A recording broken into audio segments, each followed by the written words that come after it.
ঈদ আসে, ঈদ যায়, কোরবানি যায়, আকিকা যায়, বিয়ের অনুষ্ঠান যায়, কত বড় বড় মুরগির রান আমরা খাই, কত মিষ্টি পোলাও খাই। ওরা কি খেয়ে বেঁচে আছে যে দেখবেন ওর আব্বা নাই, সড়ক দুর্ঘটনায় মারা গেছে, বাপ মা নাই, চাচা বাচ্চাটাকে দিয়ে আসছে দিকখানায়, আছে না নাই?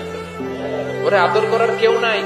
এতিমরা যে সমাজে কি সুবিধা বঞ্চিত, এটা এতিম ছাড়া কেউ টের পাবে?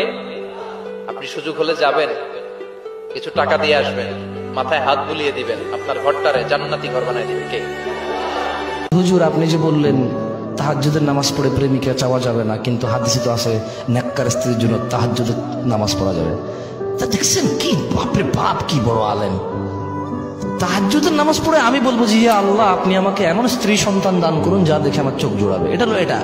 আর সে বলছে ইয়া আল্লাহ জরিনাকেই আমাকে দাও। তুই জরিনাকে চিনস কেন? তোর যে ইসলাম তোর শিখাইছে যে তাহাজ্জুদ পড়ে দোয়া করলে নেককার স্ত্রী পাওয়া যায়, ওই ইসলামকে তোর জরিনারে শিখাইছে, চিনাইছে? ওই ইসলাম তোর চকিনা চিনাইছে? ওই ইসলাম জানলে তো জরিনা চকিনা চিনারই কথা না। হাদিস সেদিন আমরা জানলাম, সেটা হলো যখন মানুষ ঘুমায় তখন শয়তান চলে আসে কাছে, মানে সবার সাথে একটা করে শয়তান আছে, ওই শয়তান চলে আসে। ওর নাম হচ্ছে কারিন, ওর নাম হচ্ছে কারিন, যেটা কোরআনে আছে। সে এসে এই যে আমাদের গর্দান আছে, এই গর্দানের মধ্যে তিনটা গিট দেয় এবং প্রতিটা গিটের সাথে সে বলে তোমার সামনে দীর্ঘ রাত, তুমি ঘুমাও, তোমার সামনে দীর্ঘ রাত, তুমি ঘুমাও, তোমার সামনে দীর্ঘ রাত, তুমি ঘুমাও, আরামে ঘুমাও। রাসূল সাল্লাল্লাহু আলাইহি ওয়াসাল্লাম বলছেন যখন বান্দা যদি ফজরের আজান শুনে উঠে যায় তাহলে একটা গিট খুলে যায়, যদি সে ওযু করে তাহলে আরো একটা গিট খুলে যায়, আর যদি সে জামাতে এসে সালাত আদায় করে তাহলে তিনটা গিটই খুলে যায়। আর যদি এই তিনটা কাজ আমরা না করি, সকাল 8টা 9টা 10টায় উঠি, তাহলে তিনটা গিট নিয়েই সকাল করবে সে। তাহলে চিন্তা করেন তার সারা দিনটা কেমন যাবে। একজন পাপীকে আল্লাহ সারা জীবনের গুনাহ মাফ করে দিয়েছেন শুধু ঘুমের ঘরে একবার আল্লাহ নামটা ডাকার কারণে। আরেকটু জোরে সুবহানাল্লাহ। হাসরের ময়দানে একজন বান্দাকে আল্লাহ জান্নাত দান করবেন শুধু সে ঘুমের ভিতরে আল্লাহ বলে ডেকেছিল।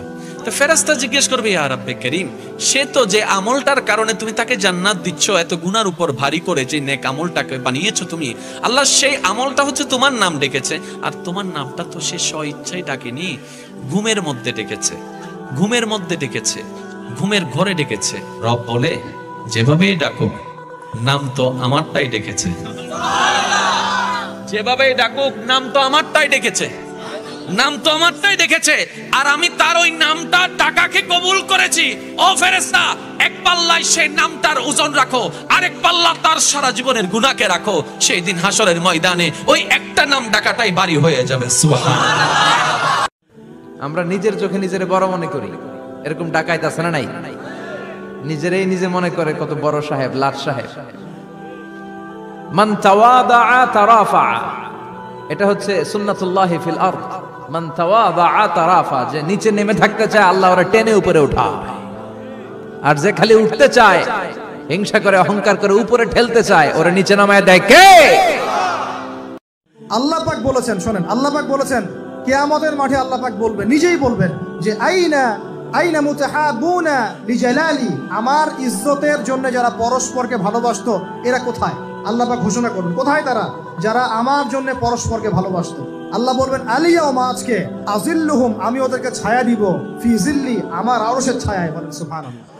ইয়াউমা লা জিল্লা ইল্লা জিল্লি, যেদিন আমার এই আরশের ছায়া ছাড়া অন্য কোনো ছায়া থাকবে না। মানে কিয়ামতের মাঠে আল্লাহর আরশের ছায়ায় ছায়া পাবে কারা? যারা পরস্পরকে আল্লাহর জন্য ভালোবাসতো। এই যে আমরা এখানে আছি, আমরা কি একে অপরকে আল্লাহর জন্য ভালোবাসি না? আমি কি আপনাদেরকে চিনি? আপনারা কি আমাকে চিনেন?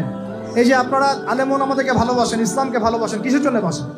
আল্লাহর জন্য। এই আল্লাহর জন্য যারা পরস্পরকে মহব্বত করে, আল্লাহ পাক তাদেরকে আরশের ছায়ায় ছায়া দিবেন।